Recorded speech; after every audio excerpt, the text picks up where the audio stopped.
नमस्कार, मैं IMH news से मोनिका शर्मा। एक नारी की गरिमा और आत्मविश्वास को बढ़ाने वाला स्लोगन लड़की हूँ लड़ सकती हूँ कांग्रेस ने दिया, लेकिन राजस्थान में अपनी ही सरकार में महिला पार्षद बबीता तंवर की भ्रष्टाचार के खिलाफ खुली जंग में बन रहा है बाधक। हवा महल क्षेत्र के विधायक एवं मंत्री डॉक्टर महेश जोशी की उज्जवल छवि को छुटभैया कांग्रेसी नेता कर रहे हैं धूमिल। आइए देखते हैं इस पर एक विशेष रिपोर्ट।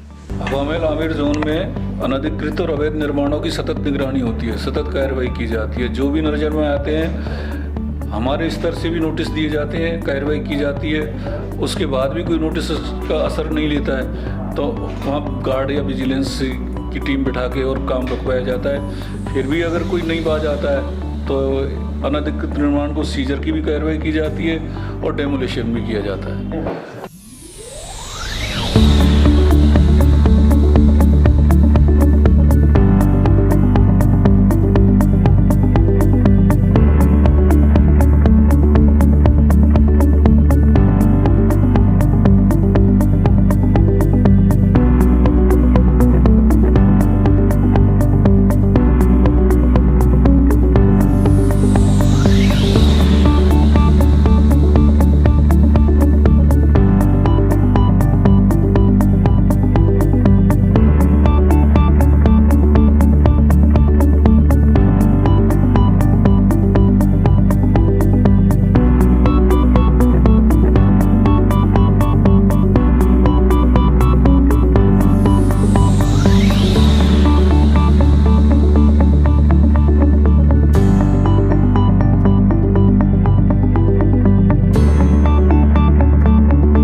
जैसा कि मैंने आपको पहले भी बताया था कि हमारे वार्ड 10 में अतिक्रमणों की, वो भी अवैधानिक अतिक्रमणों की बाढ़ आ चुकी है। तो उसके संबंध में हमने डीसी साहब को लिखा था। हालांकि उन्होंने गार्ड बैठाए हैं और वो गार्ड सिर्फ हफ्ते भर के अंदर वापस हटा लिए गए हैं। तो मैं ये पूछना चाहती हूँ डीसी साहब को कि मुझे ये बताया जाए कि किस नियमों के अधीन आपने उसको हटाया है और किस नियमों के तहत भी हटाया है, और कोई नया आदेश भी निकाला है कि पिछला रोकने का लगाया था या आज वापस चालू करने का बनाया है, या फिर उन लोगों ने परमिशन ले ली है जो वापस आपने काम स्टार्ट कर दिया है। तो मैं जानना चाहती हूँ उनसे कि कौन सा नियम है जो, ताकि हमें भी बताए, हम भी अवगत हों उससे। आप क्या कहना चाहेंगे?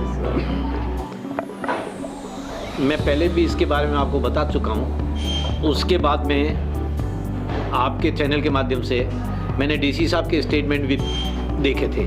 उस चैनल में डीसी साहब ने ये कहा था कि हम अपने वार्ड में सतत अनवरत इस प्रकार के अवैध निर्माणों पे वॉच करते रहते हैं और जिम्मेदारी से वॉच करते हैं। कहीं भी इस प्रकार के निर्माण होते हैं तो उनको रोकने का पूरा प्रयास करते हैं। इसी के तहत ये कृषि भूमि पे जो चन्नी कारपेट पे कॉम्प्लेक्स बन रहा है, छोटा मोटा काम नहीं है, बहुत बड़ा काम है। इस कॉम्प्लेक्स पे इन्होंने 27 जनवरी को गार्ड बिठाया, 3 फरवरी तो गार्ड बैठा रहा और उसके बाद उस गार्ड को हटा दिया गया। तो मैं ये पूछना चाहता हूँ, गार्ड हटाने का क्या कारण रहा? क्या उस भवन मालिक ने, भूखंड मालिक ने एग्रीकल्चर लैंड को कॉमर्शियल में चेंज करने की स्वीकृति प्राप्त कर ली, या निर्माण की स्वीकृति ले ली, या आनन फानन में किसी प्रकार की सेटिंग कर ली, इनके माध्यम से उन्होंने स्वीकृति ली है? तो इस प्रकार के निर्माण मेरे वार्ड में 3 जगह पे उन्होंने गार्ड बिठाए थे। तीनों जगह पे इसी प्रकार की प्रक्रिया है। 2 जगह पे तो निर्माण नहीं चल रहा है, लेकिन इस पे निर्माण बिल्कुल कंटिन्यू चल रहा है और इतना द्रुत गति से चल रहा है जिसको आप कभी भी जाके खुद देख सकते हो। एक निर्माण और था, प्लॉट नंबर 1 जयपुर माल कॉटेज इंडस्ट्री पे। मैंने उनको भी कहा, उसके लिए भी कहा था, मैंने कहा ये बिल्कुल सरासर गलत तरीके से निर्माण चल रहा है और इसको किसी प्रकार की कोई स्वीकृति नहीं है। स्वीकृति जो दी गई है वो गलत तरीके से दी गई है। उस स्वीकृति की जांच की जाए और जांच करके उस पर भी गार्ड बिठाने का काम किया जाए और उस निर्माण को भी रोका जाए।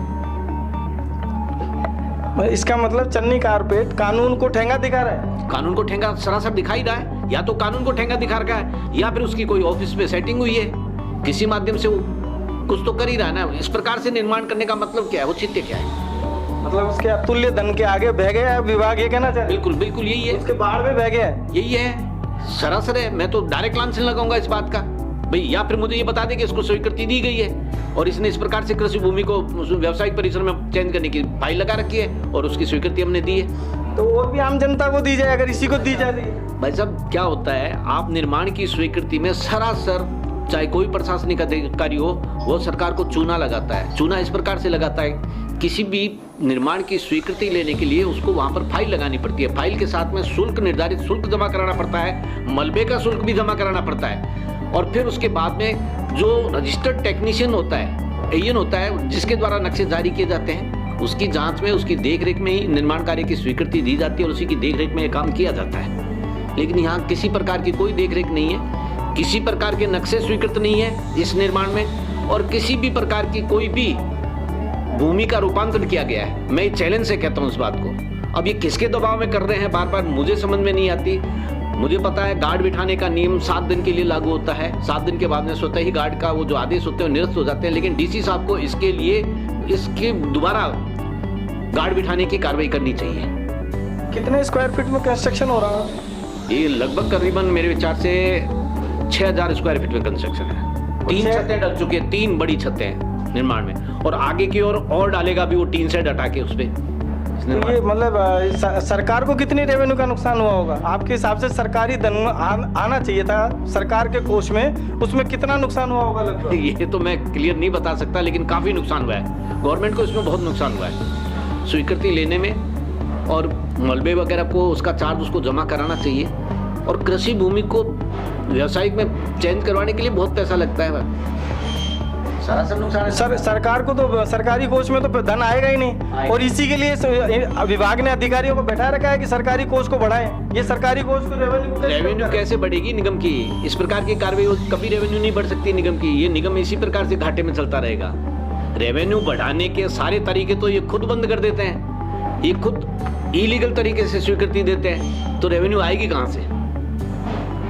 मतलब सरकार को तो चूना लगे चाहे लाखों रुपए का, हमारे हजारों रुपए की प्राप्ति हो जाइए, कहना चाह रहे हैं? यही है नजारा सारा, पूरे वार्ड में यही चल रहा है। मेरे वार्ड में नहीं है, दूसरी जगह पे यही हाल है।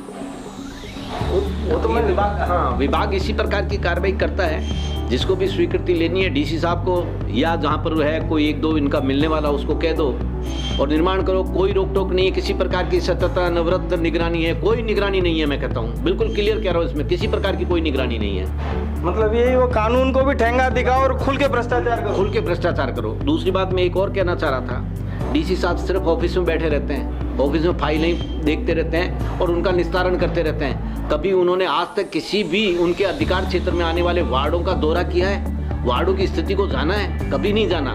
वार्ड की समस्या क्या है, वार्ड पार्षद को क्या फेस करना पड़ता है, इसके बारे में कभी भी उन्होंने किसी प्रकार की कोई चिंता नहीं की। एक बार वार्ड में घूम के देखें, उनको दूध का दूध, पानी का पानी हो जाएगा, उनको सरासर पता चल जाएगा कि वार्ड की स्थिति क्या है।